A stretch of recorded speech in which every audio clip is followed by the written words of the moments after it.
am urcat deja în tren. Am văzut-o pe mătulică că ți-a înglopat un pantof de-al tău, mami. Ceva de mâncare pe aici? Un copac, ceva? Ciu-ciu, Puțină iarbă. ciu-ciu. Hei, Hei, bună! Cine ești tu? Nati, și e Pufi, câinele meu. Câine, mi-e frică de câini. Odată unul s-a repezit la piciorul meu și, uite, chiar la ăsta din spate, de aici, așa, haț de piciorul meu. Mi-e frică de câini. Pufi nu e un dulău. Nu e un dulău? Da, pe mine m-a mușcat Bismarck al Papadopoline. Este un câine foarte rău. Uite, chiar de aici, de piciorul ăsta din spate. M-a mușcat o lună de zile, m-a durut. Am avut noroc cu doamna doctor, cu doamna veterinar, care m-a ajutat. Am stat bandajat o lună de zile.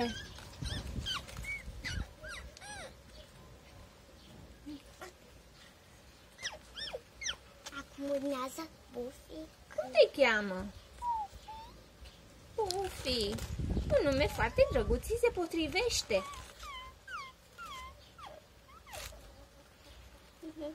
Pufi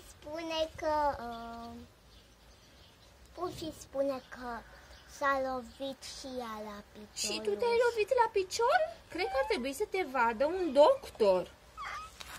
Nu-ți fie teamă. Ei este frică să se urce în mașină. Păi și cu ce să-l duci? Cu trenul. Cu trenul? Ce haios! Eu nu aș putea să merg cu trenul din cauza gâtului meu prea înalt. Nu aș intra în tren, ar fi incomod. Dar mi-ar plăcea să călătoresc cu trenul. Atunci vină cu noi. Avem un loc pentru girafe. Un loc pentru girafe special în tren? Da. Ce drăguț!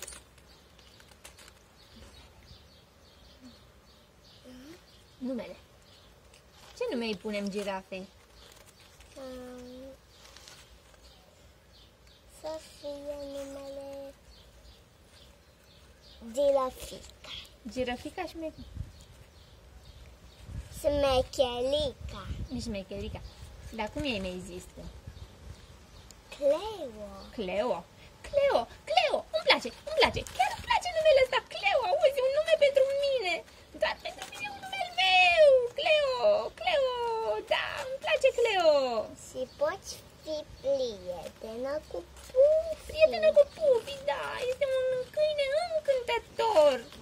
Da, și asta singură l-am îngâiat. Dar uite ce încălțări noi mi-am luat. Wow, dar chiar sunt drăguțe.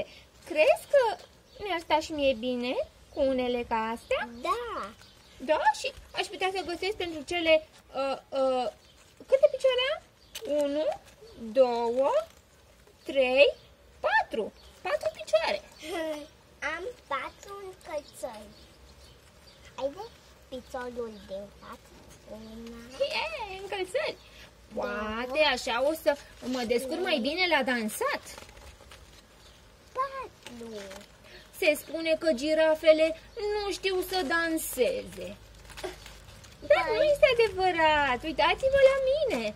Iabadam-dam-di-bam-da. Iabadi-badi-ra-ram. Iabadi-badi-ra-pam. Uite-te la mine cum pot dansa.